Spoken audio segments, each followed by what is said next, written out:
Hello, good morning. আমি প্রিয়া, তোমরা দেখছো প্রিয়া দা ব্লগার্স পেজের ফার্স্ট ব্লগ। তো ফার্স্ট ব্লগ যেহেতু একটু নার্ভাস, কী দিয়ে শুরু করবো, কী করে বলবো, ভুলভাল বলছি বুঝতে পারছি, তবুও বলছি। যাই হোক, বলতে তো হবে। তোমরা আমাকে অনেক অনেক অনেক অনেক সাপোর্ট করবে, আর একটু কিছু ভুল করলে সুন্দর করে বলো, ভুলভাল বাজে কমেন্ট করে মনটা ভেঙে দিও না প্লিজ।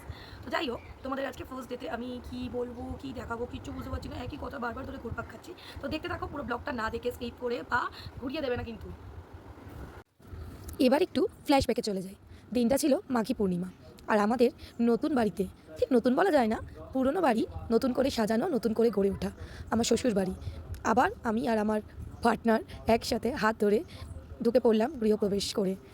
যাই হোক, সব কিছু যখন নতুনভাবে হচ্ছিল, আমি একটু সুন্দর করে সেদিনটা সাজুগুজু করে নিয়েছিলাম। হুট করেই দিনটা ঠিক হয়।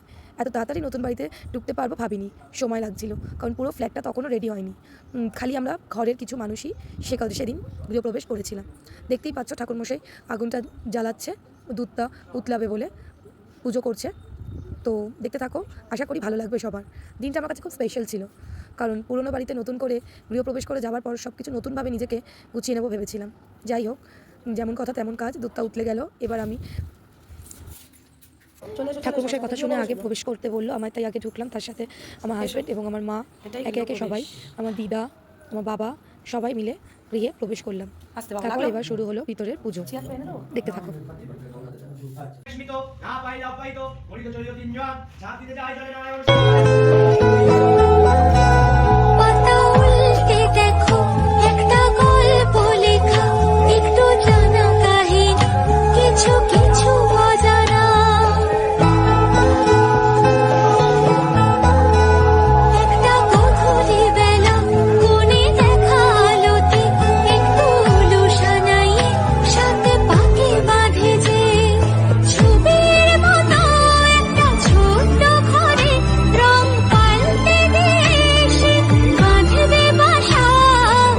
তো তোমরা দেখতেই পাচ্ছ, এইভাবেই পুজো হতে থাকছে। ঠাকুরমশাই মন্ত্রপাঠ করছে, আমার মা পুজোর ফল টল কেটে সাহায্য করছে, সামনে বসে আছে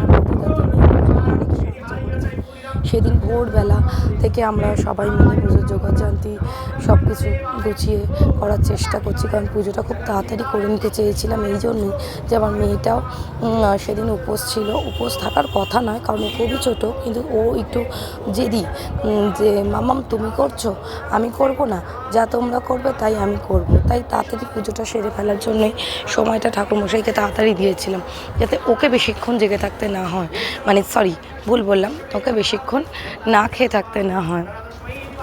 জেগে তো ছিলই, আগের দিন প্রায় রাত 2টো অবধি অনেকটা কাজ করেছি, আর বাকিটা ভোর থেকে উঠে শুরু করেছিলাম। ভোর বলতে কাক ভোরই বলা চলে, ভোর 5টা। যেহেতু গৃহপ্রবেশের আগে রাতে তো আর নতুন বাড়িতে থাকা যায় না, তাই অনেক রাতে কাজ শেষ করে সব গুছিয়ে আমরা চলে গেছিলাম। তারপর দিন আবার ফিরে এসেছিলাম, এসে শুরু করেছিলাম কাজকর্ম। এবার দেখছো আমি সিন্নি মাখার জন্য প্রস্তুত, মানে মাখছিও বলতে পারো। আর একদিকে যজ্ঞ হচ্ছে। যজ্ঞটা করিয়েছিলাম এই জন্যেই, যাতে সমস্ত খারাপ যত বায়ু আছে, যত শক্তি আছে, সব যেন যজ্ঞের আগুনে জ্বলে পড়ে ধ্বংস হয়ে যায়। সত্যনারায়ণ পুজো বলে বাড়িতে এলে করতে হয়, সেই জন্যই এটা করা। তাই যজ্ঞটা করেই নিলাম সেদিন। ভগবানের আশীর্বাদ নিয়ে নতুন বাড়িতে সব কিছু শুরু করতে চেয়েছিলাম। পুজোটা খুব সুন্দরভাবেই সুসম্পন্ন হয়েছিল। আর তারপর আমরা সেদিন এক শিবের মন্দিরে পুজো দিতে গেছিলাম। সেই ছবি ভিডিও কিছু এখানে শেয়ার করা হলো না সেরকমভাবে, পরে যদি সুযোগ পাই ঠিক করে দেব। তো তোমরা পুরো ভিডিওটা দেখো, এটা আমার প্রথম ভিডিও। কেমন লাগে সবাই অবশ্যই কমেন্ট করে জানিও। আমি চেষ্টা করব একটু ভালোভাবে সুন্দর করে সাজিয়ে গুছিয়ে এরপরে ভিডিও দেওয়ার।